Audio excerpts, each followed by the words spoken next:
ಈ ಚುನಾವಣಾ ಆಯೋಗನೂ ದುರುಪಯೋಗ ಮಾಡುವಂಥ ಮೂಲಕ ಈ ಥರ ಮೇಲ್ನೋಟಕ್ಕೆ ಮತ್ತು ಕೆಲವೊಂದು ವಿಷಯಗಳು ಅದನ್ನು ದೃಢೀಕರಿಸ್ತಾವೆ.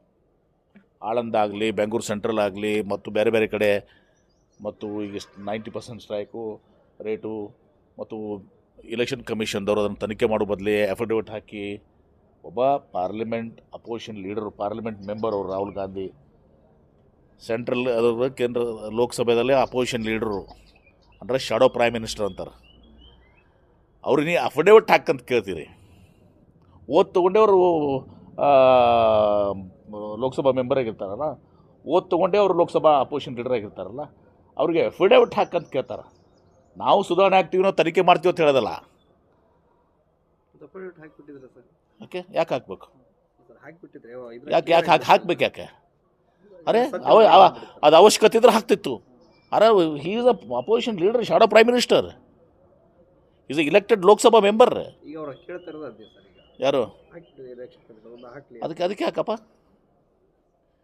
ಅದು ಕಾನೂನಿನಲ್ಲಿ ಅವಶ್ಯಕತೆ ಇದ್ರೆ ಹಾಕ್ತತ್ತು.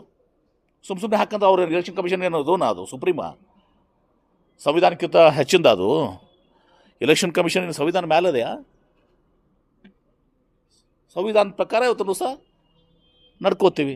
ಸಂವಿಧಾನ ಬಿಟ್ಟು ನೀವು ಇವರು ಸುಪ್ರೀಮಾಗಿ ಹೋದ್ರೆ ಯಾರು ಕೇಳ್ತಾರೆ ಅದಕ್ಕೆ? ಓಕೆ.